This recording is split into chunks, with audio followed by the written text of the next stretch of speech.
Mario is everywhere. Video games, movies, toys, theme parks, even people who have never touched controller know exactly who he is. But here's the strange part. Mario wasn't the first video game character, he wasn't the coolest, he wasn't the strongest, and he certainly wasn't the most realistic. Yet, somehow, the small Italian plumber became more famous than almost every other gaming mascot in history.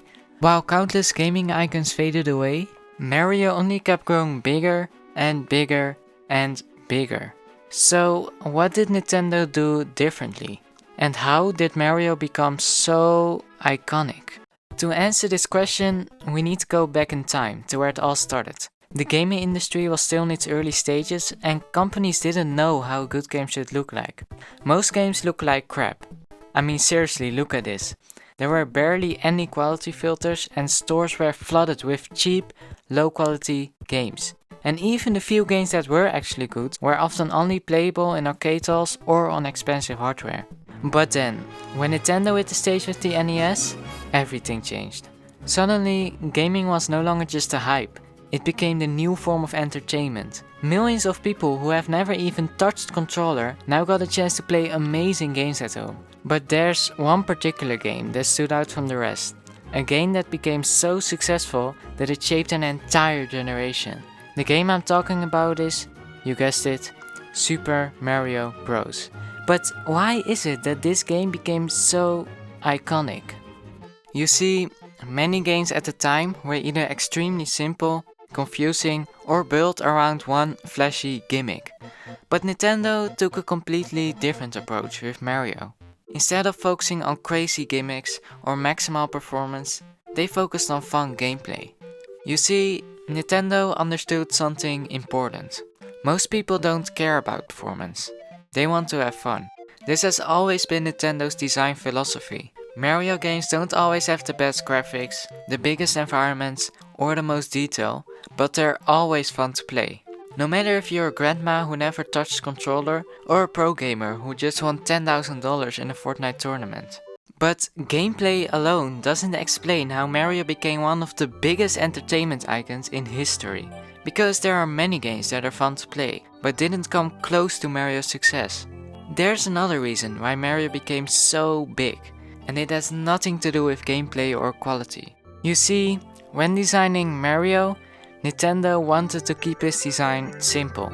Even when hardware evolved and realism became more important, Nintendo chose to keep its design simple, and it paid off. Because of Mario's simplistic design, he became easily recognizable. If you see a red cap, a big mustache, blue overalls, and white gloves, you immediately know it's Mario.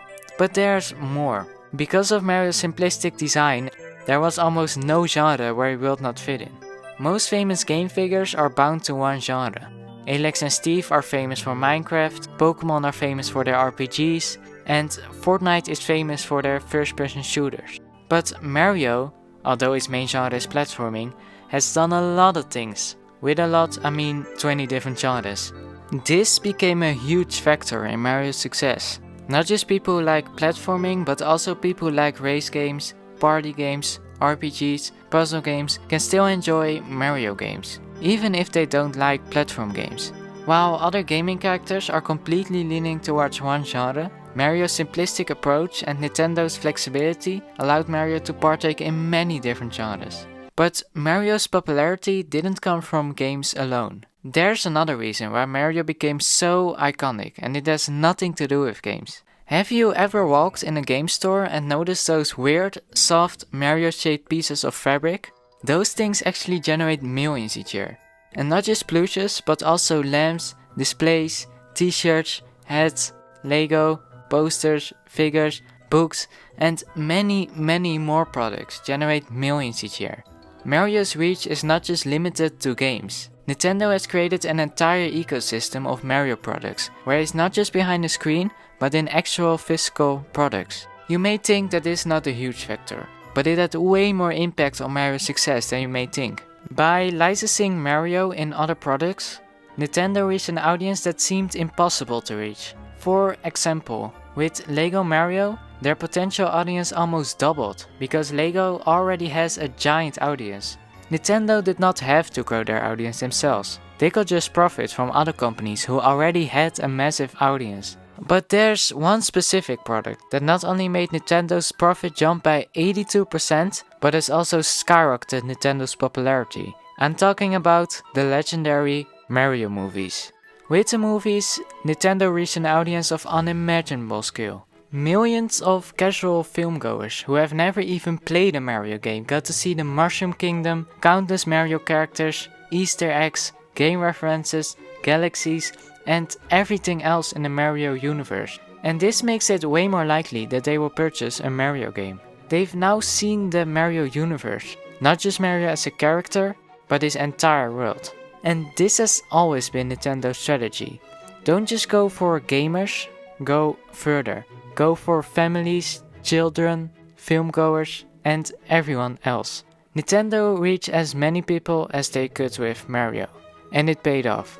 So Mario didn't become iconic because of one single game, one single movie, or one single design choice.